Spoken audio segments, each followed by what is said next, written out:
Hello, I'm Esther Githu-Yuwat. Welcome to Africa 54. Here's what's coming up.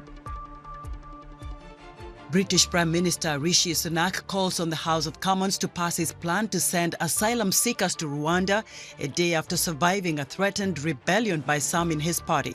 We'll have analysis. The charity organization Oxfam warns of a big increase in global inequality fueled by growing corporate power. And sexual and gender-based violence against women persists in Nigeria. We'll hear from rape survivors on what they wish to see done. All this and much more coming up on today's Africa 54.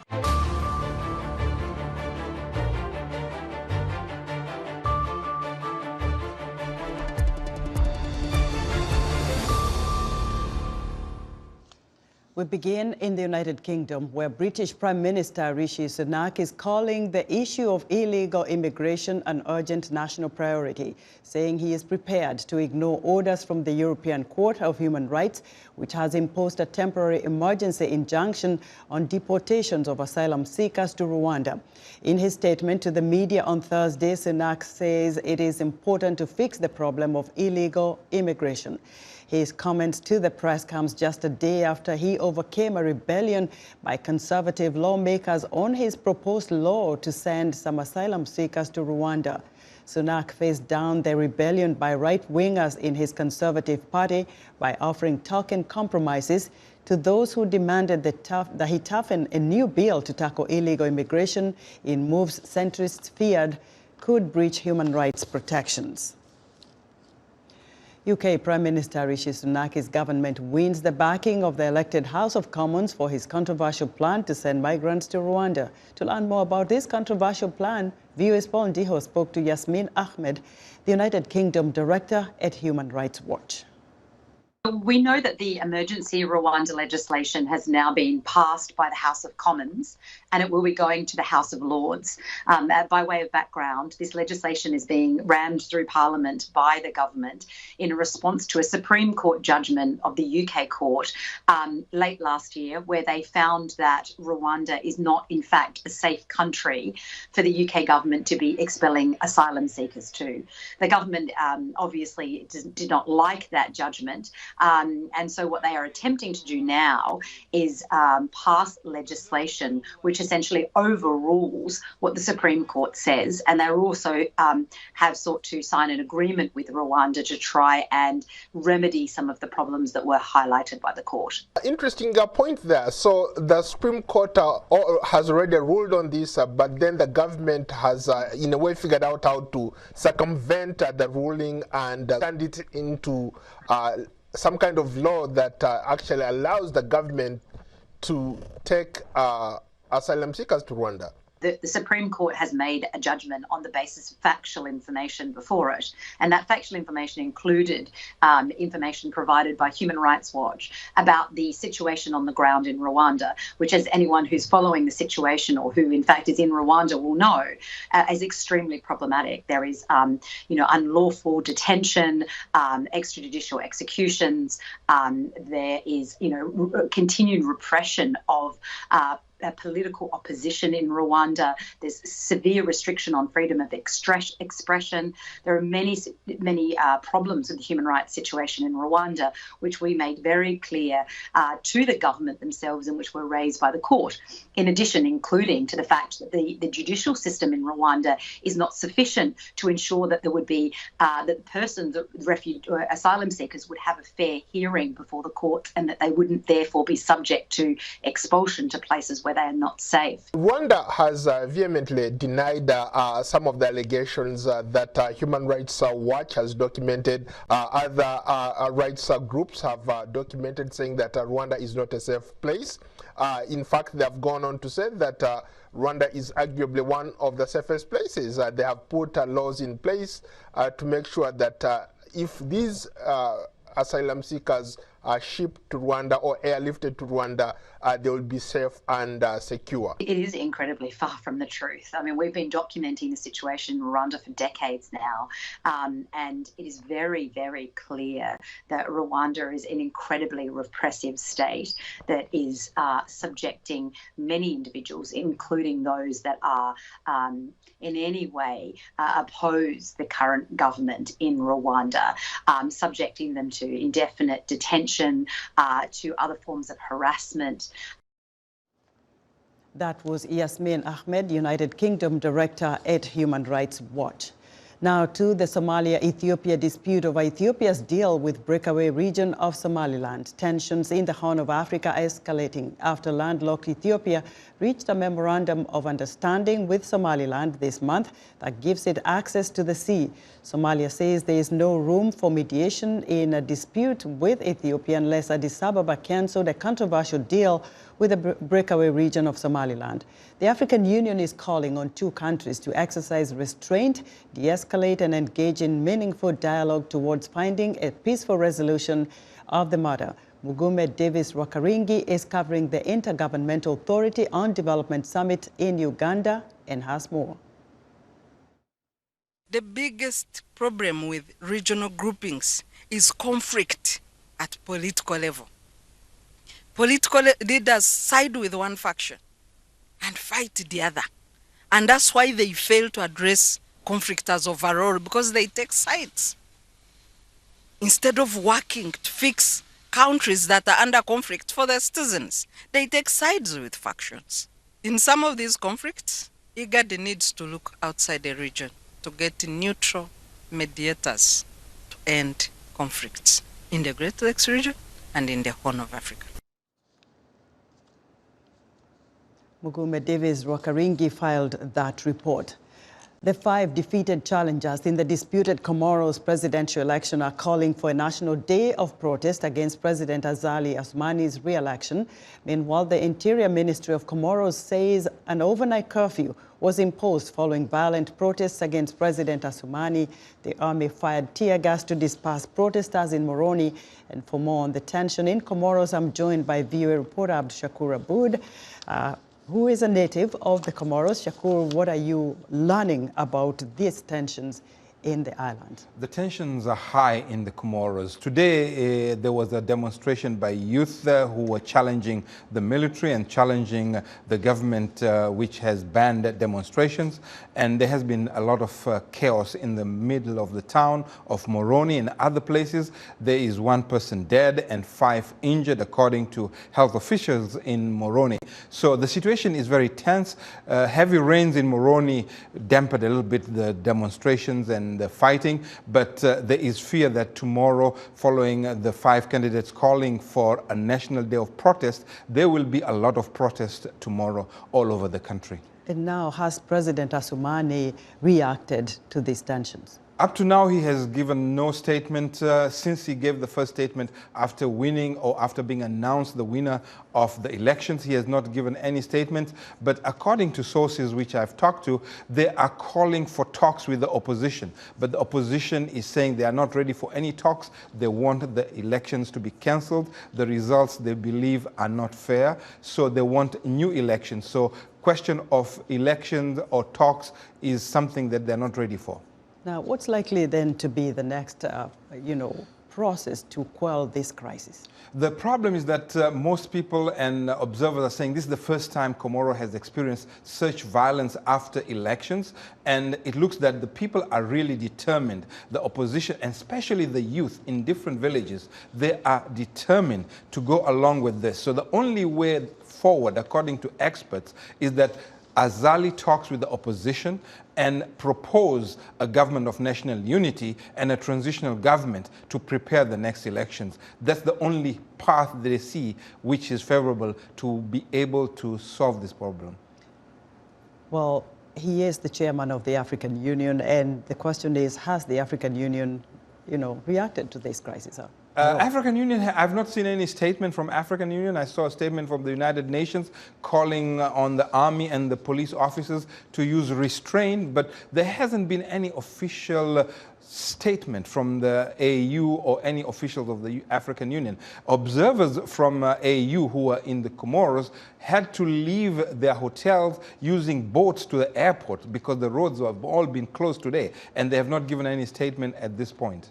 And even a minister's house, I understand, was torched as well. Well, Shakur. Yes, it's been violent. It's never seen before. A number of government offices have been torched, and people are worried that this can be worse if nothing is, no steps is taken to stop this violence. Shakur, thank you very much for being our ears out there about Thank you Comoros. very much.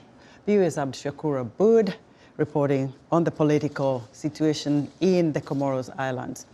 Now, Oxfam says the world is on course to see its first trillionaire by the end of the decade. The charity is warning of a big increase in global inequality fueled by growing corporate power. Henry Ridgwell reports from the World Economic Forum in Davos. The Blue Origin rocket company is just one of the ventures owned by Jeff Bezos, the founder of Amazon and one of the top 3 richest men in the world, according to Forbes. The charity Oxfam says Bezos's wealth and that of other multi-billionaires has increased sharply, while much of the world is getting poorer.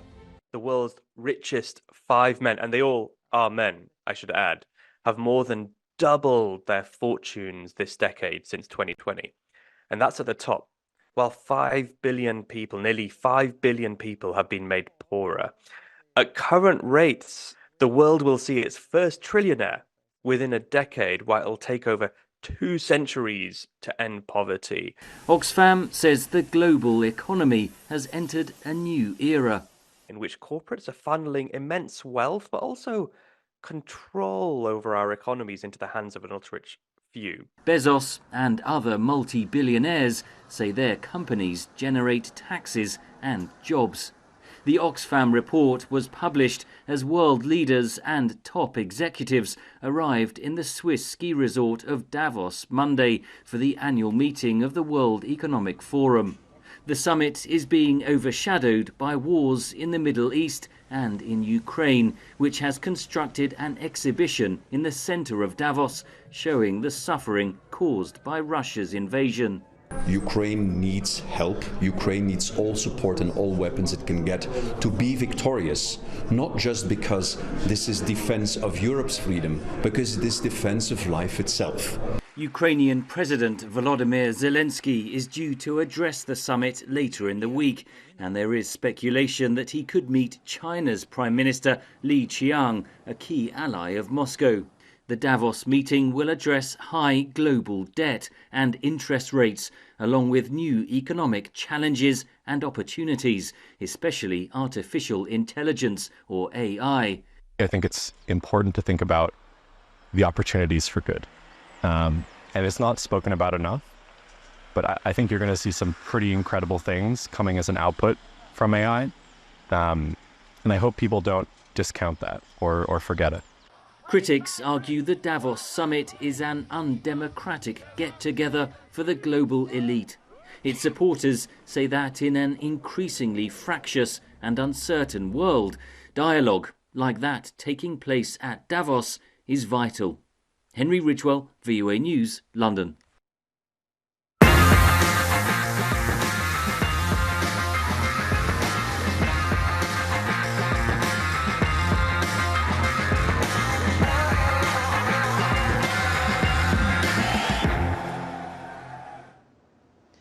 Having won the Africa Cup of Nations back in 2012, Zambia is now hoping to reclaim its African Championship title.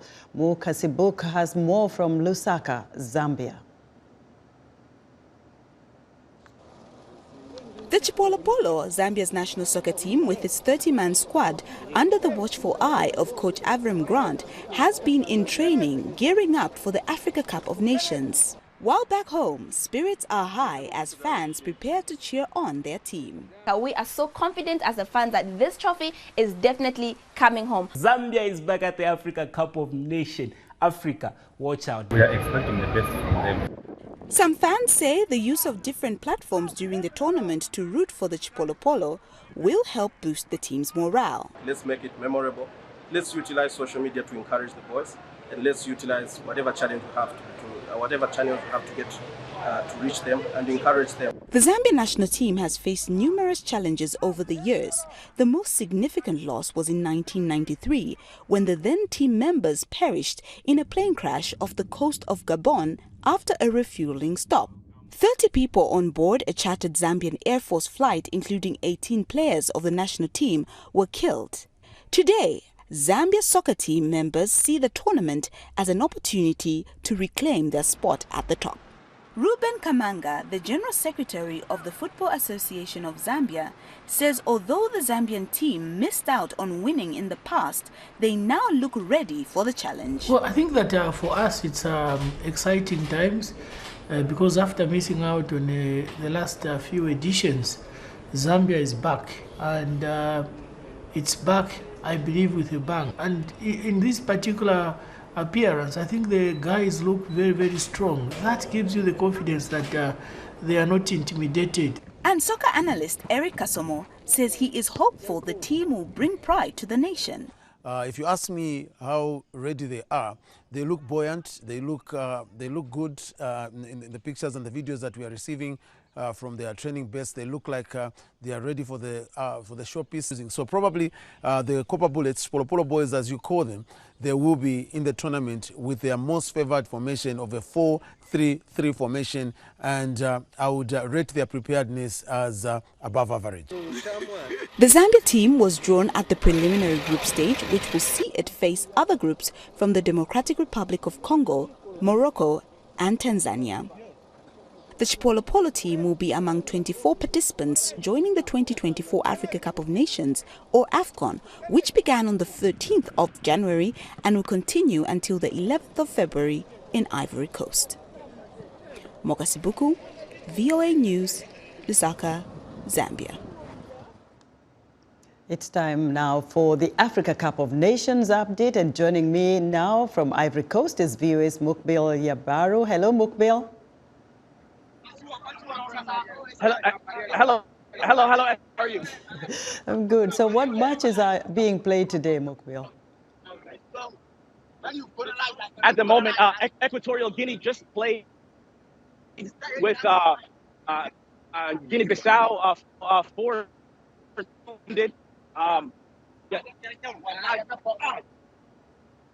Mukbil, you're a little bit static. Can you hear me? Yep. Mukbil, yes, you can hear me? Can you hear me? Yes. Sure. Yes. Go ahead. Yes. At the moment, I'm having to move from my location right in front of the stadium, but I've been told to move.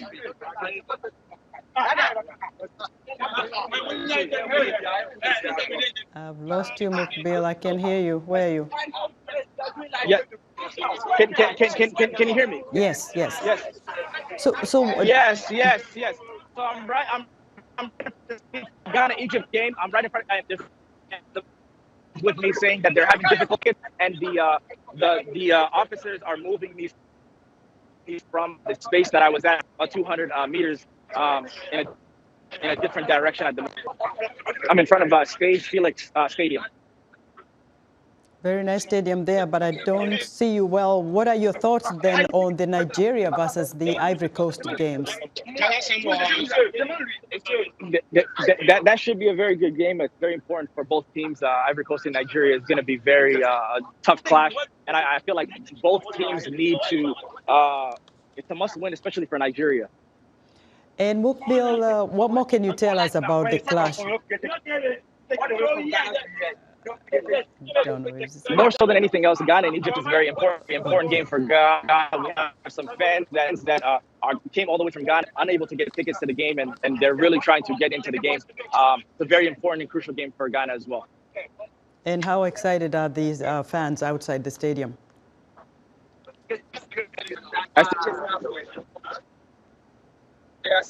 All right. All right, Mukbil. All right. We're going to have to leave it there, Mukbil. Thank you so much, Mukbil Yabaru, reporting live for us from Ivory Coast, capital Abidjan. Now, coming up, we'll examine an attempt to end sexual and gender-based violence against women. Stay with us.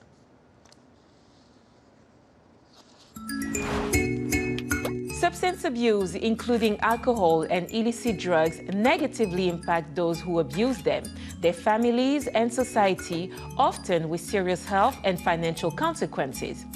On this week's episode of Our Voices, we will discuss women surviving alcoholism and substance abuse. We will also hear from women and medical specialists. Join the conversation each week right here on Our Voices.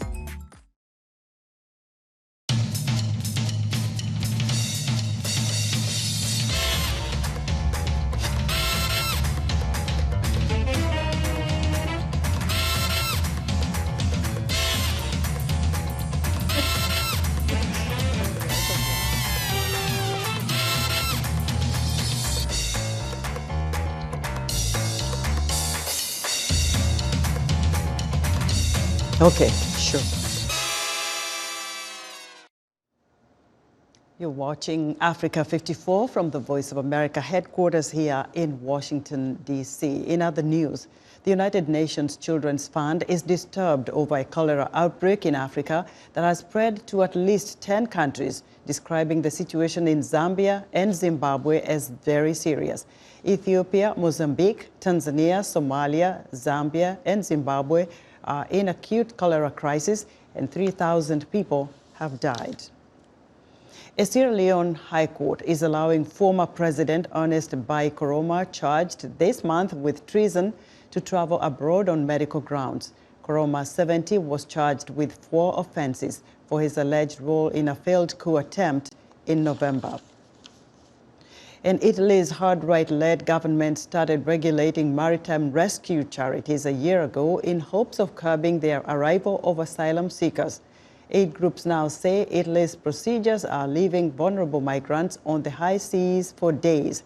The rescue ship Ocean Viking has been impounded twice in recent months, its crew accused of having deviated from a designated course. Nigeria is a signatory to several international treaties aiming to end sexual and gender-based violence against women. However, the problem persists, and now some want new laws to hold offenders accountable. The rape survivors interviewed for this report have given consent to use their full names. Timothy Obiezu has more. Inside these walls in central Nigeria's Plateau State are women seeking refuge from sexual violence. Stella Kenneth was raped by her father in 2017 when she was 10 years old. My father started touching my body, and one day he called me aside after our devotion, and he said, "I'm trying to teach you what life is, so no guy will come and deceive you. I love you." I was scared that if I tell it out, my father is going to beat me and I'll stop paying my school fees. The abuse continued until last year when Kenneth told a family friend what was happening, and they reported it to the authorities, who arrested her father. She says the experience impacted her self-esteem. When I came, I was not friendly. I was kind of rugged. Not like, what I mean rugged, not too that kind of socialize. Always kind of be like a bad person, like bad girl. The non-profit Christian Women for Excellence and Empowerment in Nigerian Society launched in 2010 and says the Safe House is helping many survivors of sexual violence like Kenneth cope with the trauma. Violence against women and girls is on the rise more than 20 years after Nigeria signed the Maputo Protocol, an African charter on women's rights. Recently, the French ambassador to Nigeria, Emmanuel Bletman, said economic challenges in the country are driving the increase in the number of cases of gender-based violence. 18-year-old Kachola Musa says she was raped by her uncle 8 years ago. She says she's still afraid to report the case to her family. I lied and I told them that someone wanted to kidnap me. So after then I regret it. I was afraid to report the case. In December, Nigerian lawmakers called for a review of the laws to enable enforcement agents to take decisive measures. Janet Beatrice, the Safe House manager at Plateau, is all for a review of current laws. For me, I think either life imprisonment or death sentence can even serve as a deterrent to others out there, because the gravity of this offense is a lifetime memory that has been created in the heart and in the life of the victim. Beatrice says harsher laws and stronger enforcement could act as a deterrent and help women here feel safe. Timothy Obiezu, VOA News, Jos, Plateau State, Nigeria. The U.S. military carried out another attack against missile launch sites inside the Houthi-controlled areas of Yemen after a Houthi attack late Wednesday that damaged a U.S.-owned commercial ship sailing in the Gulf of Aden. VOA Pentagon correspondent Carla Bob has the details. The U.S. on Wednesday called Houthi militants a terror group after about 30 attacks on international shipping lanes since mid-November. If the Houthis cease the attacks, we can certainly reconsider this designation. If not, the United States and Britain could launch more attacks against Houthi radar sites, launch sites, and drone and missile facilities inside Yemen. The Houthis need to ask themselves how much of their capability do they want degraded and disrupted in light of these illegal, reckless, and dangerous attacks. It is exceptionally long overdue, and it's still not even a complete restoration. Critics of the administration, like FDD's Behnem Ben Talablu, say more needs to be done against the Houthis, who serve as proxies for their military supplier, Iran. This is a neo-colonial project the Islamic Republic is engaging in to establish proxies and footholds across the Arab heartland of the Middle East, to be able to have them fight the ideological adversary of the Islamic Republic, which is the Jewish state in the Middle East. Iran supplies illicit weapons to violent proxies across the Middle East, in Gaza, Lebanon, Syria, Iraq, and Yemen.